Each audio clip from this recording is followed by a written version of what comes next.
Hi, it's Tim Hagen from Progress Coaching, and yesterday we put out a video about the conversation crisis.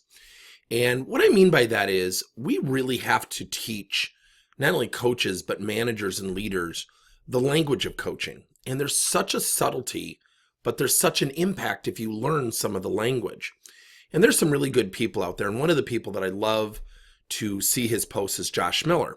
And what Josh Miller does is he's like a wordsmith expert. He puts out these posts and these thoughts, but it gets you thinking differently. And that's what I'm talking about. If we can adopt positive language, if we can adopt coaching language, even though it can be very simple, the impact can be dramatic. And I know that's a little over the top and a little theatrical, but let me walk you through something we teach with Progress Coaching. And those are the 5 key words of coaching. There are certainly more than 5 words we encourage you to use, but these 5 words are the 5 words we encourage people to use when coaching. Let me walk you through them. The first word is we. When you use the word we, there's a subtlety, but the word we indicates we're in this together. Here's the funny thing about people, and I hope you don't mind my off-center Irish humor, but when was the last time someone walked into your office and said, "Boss, I'm stagnant. I could use some uncomfortable change. You need to get me in a position where I'm really uncomfortable"? Now, I bet you're laughing, but it's kind of true, isn't it? So when we think about we, so Tom, what do you think we could do together to facilitate some improvement? People will participate up that hill called Change Hill if someone goes with them. Second word, share. It's a friendly way to disseminate information. Tom, would you mind if I shared with you an opportunity? Share is friendly. It makes them feel okay receiving it. I believe this is the key word, opportunity. It's the WIFT, what's in it for them.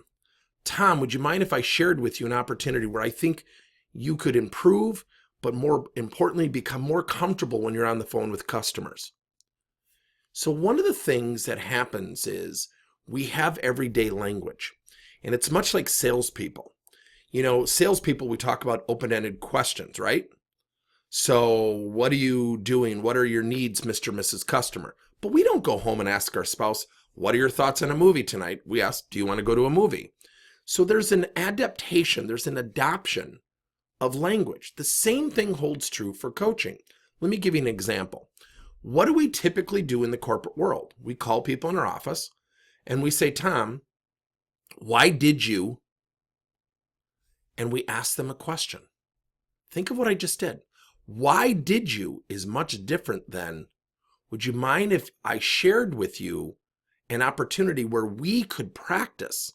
See, the whole goal of coaching and the language of coaching is to get someone to receive it and ultimately strategically utilize it.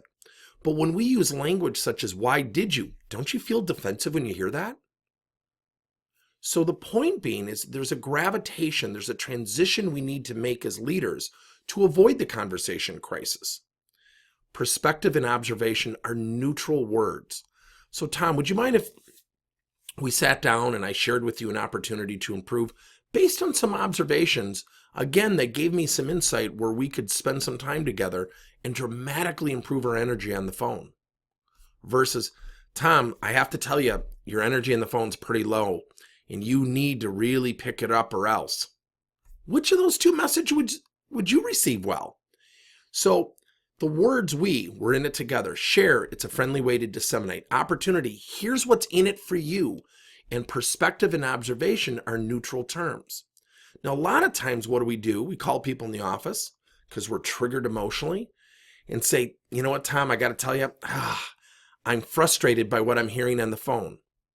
So when we lead with our emotion, which is a human trigger, human nature thing to do, guess what happens? That person hears nothing after the word frustrated or frustration. Why?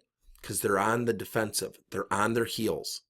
They're not thinking about productively going up a hill called change. They just want to get through that meeting. So when you're coaching, what I'd like you to think about and have you practice is using the words we, share, opportunity, perspective, observation. It'll serve you well. Thanks for your time.